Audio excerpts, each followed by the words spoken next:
Welcome to the Egg Whisperer Show. One of my dearest friends, Dr. Renée Hilliard, is joining us today, and we're going to talk about how to have a great sex life as a fertility patient. It sounds like an oxymoron, but it doesn't need to be. Struggling to keep the spark alive in your relationship, especially during fertility treatments, is not easy. And I'm so honored to have Renée back on to share about how to have a great sex life, how to love each other, enjoy each other. I want people to bring joy back in their lives, back in their bedrooms, wherever you have sex, even when you're a fertility patient. Let me share a little bit more about Dr. Renée Hilliard. She's a physician, intimacy coach, and relationship expert, and she's sharing how you can reignite passion, deepen connection, and bring more joy into your love life. And just talking to her just makes me feel more comfortable talking about sex. And hopefully from our conversation, you'll feel more comfortable talking to your physician about your sex life. Let's hear a bit more about Dr. Renée's background. She's a trained physician and intimacy coach with over 20 years of experience in sexual health. She holds a degree in psychobiology from UCLA, a medical degree from University of Michigan, and a certification in plant medicine from Cornell University. Transitioning from medicine to coaching, Dr. Renée is now a certified sex, love, and relationship coach, helping individuals and couples transform their intimacy and relationships. Known for her warmth, compassion, and ability to uncover the root of her clients' struggles, she combines her medical expertise with her own journey of healing from perfectionism, shyness, and people-pleasing. Her coaching process encourages joy, playfulness, and meaningful connection, guiding her clients to build fulfilling lives and partnerships. Dr. Renée, welcome. Thank you so much, Amy. It's always great to be here. It's always good to see you. Thank you. I know what inspired you, but I want you to share with our listeners what inspired you to dedicate your career to helping people build stronger connections. I practiced OBGYN for over 20 years, and I stopped delivering babies in 2018. And when I stopped doing that, I had more time to spend with my gynecology patients. And even when I was practicing OB, a lot of times I would ask people, how are things going as far as their sex life goes? And most people don't share, especially when they know there's a very limited time that you have to spend with them, because sometimes there's a lot of pain and a lot of stuff that needs to be unpacked, and they just know that they're not in a place where that's going to go very far, and they're not going to be able to get the help that they need, or there's a lot of shame and embarrassment around it. When I started working with just GYN patients, a lot of times people were asking me questions about sexual health that I didn't have the background. In medical training, people assume, especially in OBGYN, that you have a lot of training in how to make people's sex lives great, and most of our training is not about that. It's about treating disease and identifying cancers and those kinds of things that most people struggle with as far as sexuality and all that. We don't have a lot of background. So most of my background had actually come from my own reading, had done a lot of research myself for my own personal, knowledge, but also to be able to help patients that struggle with certain issues. And when I started doing GYN only, I was seeing people that had, for instance, pain after having kids, and also people going through menopause and changes in hormones. And there's very limited things that we can offer from a medical standpoint as far as our training goes. We either offer medications or we offer procedures sometimes to help with those things, but there's a lot of stuff that goes untreated as far as like the psychological impact of it and the emotional stuff that surrounds sexual problems. Even if it's a partner that's dealing with sexual problems, a lot of times people don't feel comfortable sharing that stuff or don't think that we have anything to offer them, because most of the time we don't. And so a lot of times, we prescribe people to have sex every other day when they're going through fertility treatment. And there may be some real challenges there as far as unwillingness from a partner, or sexual issues that the partner's going through, or pain, or other things that a lot of times people don't feel comfortable sharing with us. And so I started to investigate, just information that was out there. I looked into things like Tantra that we don't get a lot of training in, but also, the sex coaching world. And I found a really great program that I enrolled in at first just to get more information for myself to help with my GYN patients. And then I realized that there's a huge gap in this medical world of sexual health and being able to support patients in that way. And I really wanted to spend full time doing that instead of trying to split my time between all the other things that come along with practicing GYN medicine. Well, I'm sure glad you are, because I can't imagine anyone better to talk to a patient about sex than someone who is experienced in how to diagnose things like cancer and other things, and also talk to them about sex. So fertility treatments, I mean, you're going through them and people are telling you not to have sex and, when to have sex. I mean, I tell people to have sex while you're going through IVF, have sex when you're going through IUI, and I just tell people when to abstain, and it's usually just about 2 days before the procedure. And this can be really hard on relationships if, let's say, you're with a doctor that tells you not to have sex and then to have sex at a very specific time, and this can take a huge toll on intimacy and even the desire for it. How can couples navigate this challenge and keep their sex life satisfying and fulfilling? I find that like one of the least sexy things in the world is having sex on demand, either being told to have it or not have it. And particularly what I see with men and male patients is sometimes they already have performance anxiety, and then that pressure, like it has to be a specific time when the woman's ovulating, or don't have sex for this period of time because somebody's on medication, and then all of a sudden you got to turn back on. It really poses a big challenge for couples. A lot of times even just the communication part of it. A lot of times people are even afraid to approach their partner because they've freaked out before when they were put on the spot. And there can be, a sense of, I don't want to go there. I don't want to pressure this person when they already are having, sexual difficulty. So there could be a lot of problems there. And then a lot of times people feel hesitant to share that with their providers because they're embarrassed about it, or they just feel like that may not be the place of their provider to step in there. But there's a lot that we can do to support our patients through that stuff. What are some things you suggest? One of the things is just stress management in general. Like it's a high stress time when people are going through fertility challenges. And a lot of times people have busy lives and they're taking care of everybody except for themselves. Helping people center themselves, work on self-care. And it doesn't have to be elaborate. It can be as simple as going for a slow walk around the block and like being in nature for a few moments a day, being intentional about the breath, taking a shower, being fully present, those kinds of things help to de-stress people. A lot of times, it just feels like the tension and the stress is escalating, and things just keep on getting worse and worse. And so just helping people kind of get back into themselves and into their bodies and turning down the volume on their stress. And Mm-hmm. that's always our advice, minimize your stress, but most people don't have any idea of how to do that. So when you're feeling like drained, you're emotionally drained, you're physically drained, but how do you even keep intimacy alive when you're just so drained? I work with a lot of people who feel burnt out. They go through the fertility challenges, or they're just going through their regular lives, working and taking care of everybody, pets and parents and plants and Yes. everybody else, Yes, yeah. everybody but themselves. Your And partners. and I always tell people it's kind of like a bank account that if you're constantly spending your energy on everybody outside of yourself, then you're going to get depleted and you're going to be in a deficit situation at some point. And so you really do have to receive care from others if that's available to you, but also caring for yourself in order to be able to care for others. A lot of women come from a standpoint as like it's their duty to take care of everybody else. And you can actually take care of other people better if you're taking good care of yourself.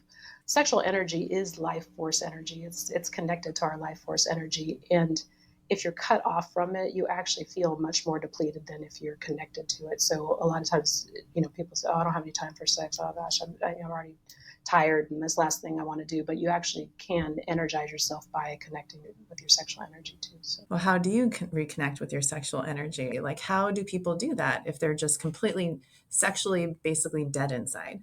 So a lot of times people think that it has to be P and V sex. Like that's kind of how we define sex in this country is it's got to be intercourse, but sometimes it's just intimate touch and cuddling with a partner, or even touching yourself. So most of us are so checked out in our minds, thinking about the to-do list and all the things that we have to do, that when we take a shower, we're like not even there, like, so I tell people some of the simplest things you can do is things you already do. Just try to be present during those activities. So as you take a shower, feel the water on your skin, as you're lathering up, feel your hands on your body, and don't check out all the time, putting lotion on your skin, even just eating a snack, take it in visually, smell the food, taste the food. Most of us are not even present during 95% of our day, and those things really matter. Just sitting down in nature and just listening to the wind blowing through the trees, listening to the birds, just getting out of that loop in our mind. A lot of times we go into this stress mode where we're like trying to fix all the problems and all the imagine all the worst case scenarios, and just slowing down enough to be present and enjoying your free time where it feels replenishing rather than feeling like you don't have any time in the day for yourself. I mean, that's so true because you have to build that skill because if you don't have that skill during the day, when you're having sex, you're going to be going through your to-do list. You can't have mind-blowing sex if you're thinking about your pets, your parents, your plants, and your partner, Yeah, right? Like exactly. you can't. You have to be able to really just focus on the experience that you're having in order to really enjoy it. So that's a really good point. So if you can't enjoy the sound of the wind outside and the sound of the birds without thinking about everything, how can you do that during sex? You're just going to be thinking about, like, when are you going to, your to-do list. Yeah, yeah. I'm surprised how many people think of sex as a chore. And a lot of people have been conditioned to think that sex is mostly about their partner's pleasure instead of their own. So many times they're in their mind, like, what can I do for them? What can I, how can I make this a good experience for them? Instead of like, how does this feel to me? And is there anything that I can do to make this better and communicate that with the partner? And some of it comes from trauma. Half the population is walking around with a history of sexual trauma. And sometimes that leads to being in your head, where it doesn't feel safe to be in the body when you're in an intimate connection with somebody else. Even if it's a trusted partner, it can be a real challenge. And I love helping people with that, trying to you know, retrain their brain to be present and feel the body during sex. So what I want to know is, like, how do you, like, someone's listening to this and they're like, okay, I want to make this a priority. I want to reignite passion. I want to work on having a really great sex life with my partner. Like, what can they do today? Like, or when they wake up in the morning, is there something that they can start off doing to create that bond with their partner? Yeah, yeah. One thing is communicating that to a partner. Like, there's so many times that I talk to people, and they assume that the partner has no interest. It's like, oh, they don't like me anymore because I gained some pounds, and they're not interested in sex anymore, and they're avoiding me all the time. So it must be because I'm not attractive to them, or they don't want to have sex with me. They imagine all sorts of things that are going on. That they're partner's more interested in porn, or might be having an affair. But when you really talk to the partner, a lot of times it's like, I just don't know how to give my partner pleasure, or they're assuming on the other side, oh, this person doesn't have an interest in me, I'm just a sperm donor, I'm just functioning as a part of their plan, but they don't have any interest in me. And so just really communicating with the partner, I'm interested in a fulfilling sex life with you, and building better communication, better intimacy with you. I may not have the skills or to know how to do that, but that is something I'm interested in. And sometimes people even adopt cultural narratives. There's a narrative that women are not as interested in sex as men, um, and I find that it can be really challenging in a heterosexual couple if the female partner is the one with a high sex drive and the male's sex drive is not as high. There can be a lot of shame around that, both for the man and the woman. It can feel like, what's wrong with me? Men are supposed to be ready to go all the time, and my partner doesn't want me. Or for the man, like, something's wrong with me. And sometimes that can look like disinterest when it's really like shame about the way that they feel about themselves. Yeah, that's a really good point. And I imagine you work on all those issues with couples, both talking to the woman independently or individually, and then together. It really depends on the couple. Some people will approach me and say, my partner has no interest. And it doesn't take both partners to be on board with this for people to make big shifts in their sex lives. So a lot of times people think, oh God, I really wish I could go to sex therapy, but there's no way my partner's going to go to this. They don't have to. You can actually make a big difference by coaching yourself. And a lot of times there's some long-standing problems that don't even have to do with sex with your current partner. There may be issues that are going on for decades before that you can heal yourself. And also just training yourself to be more present during sex, and training yourself to be connected to your own body and to be in tune with your own pleasure. That doesn't take a partner's buy-in, but you can learn a lot from that and be able to communicate that to your partner so that you can build a better sex life together. I think communication is key. Communication is so important in explaining to your partner, like, what feels good, and talking about it and asking them what feels good and talking about it. I think it's extremely important.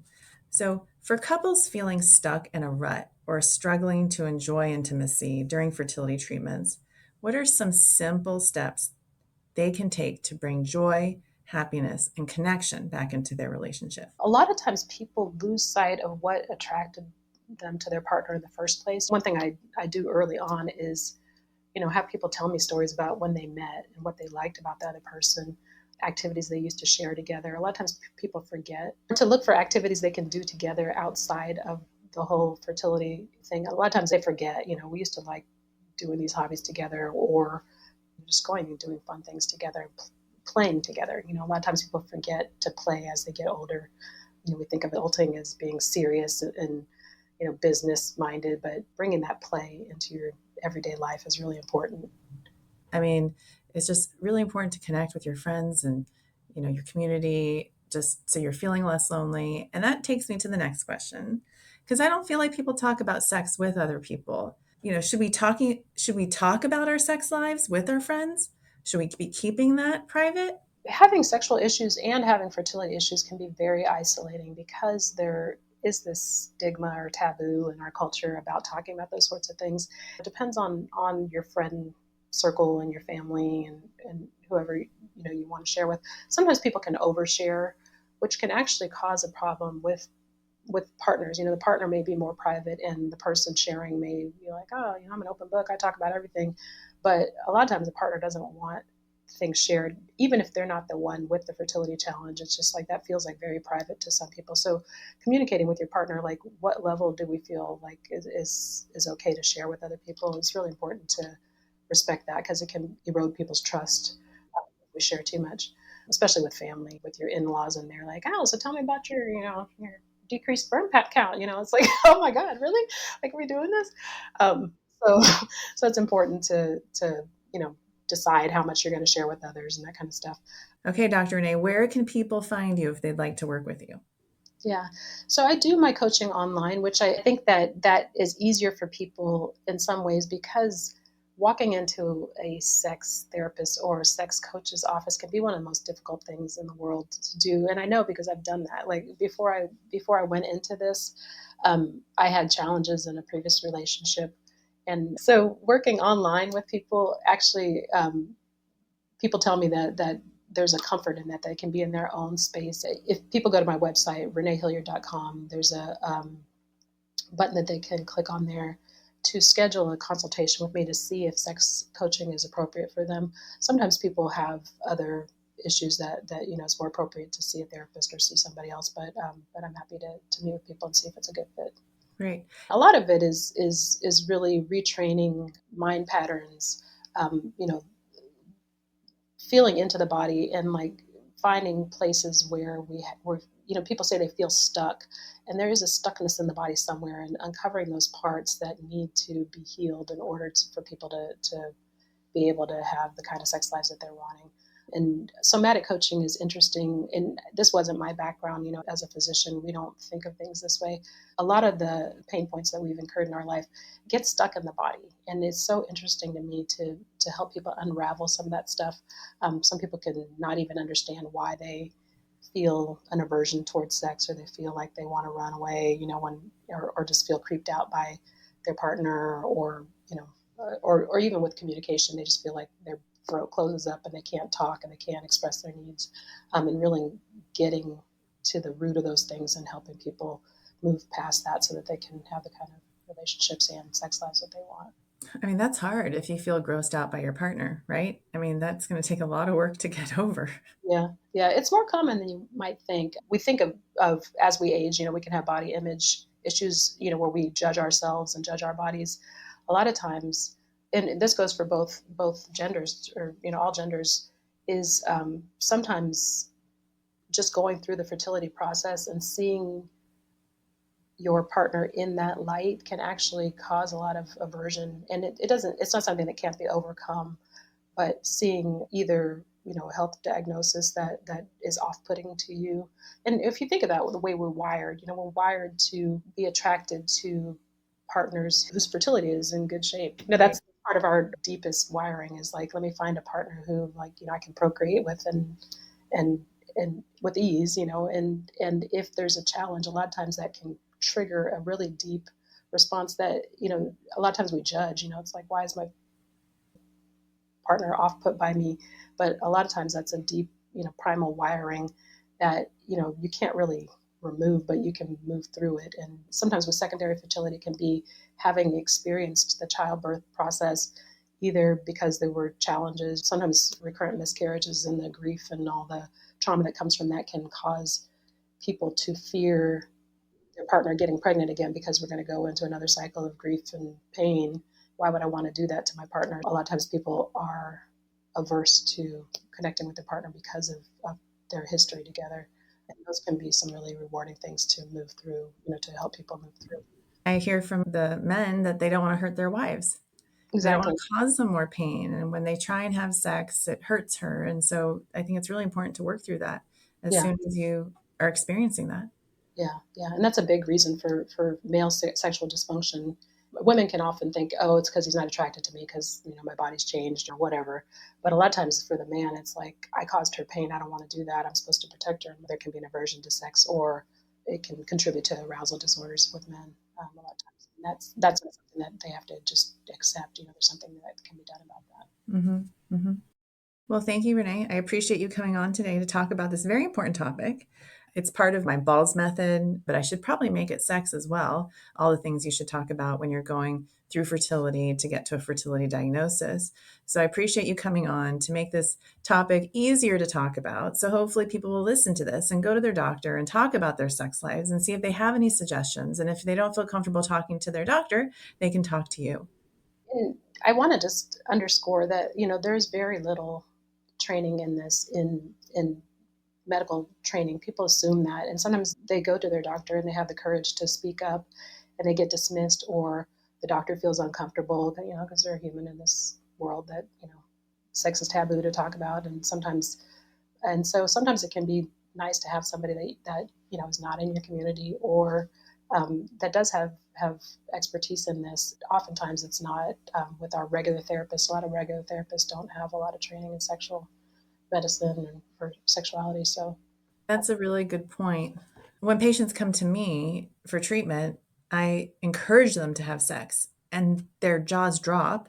A lot of them have already seen other physicians before they get to me, and they're like, why is it that you're telling me it's okay to have sex? And for the last 5 years, we've been doing fertility treatment and everyone tells us not to. And I think that is exactly along the lines of what you just said, that a lot of doctors, they don't feel comfortable talking about it. It's easier just to say no sex than to actually talk about it.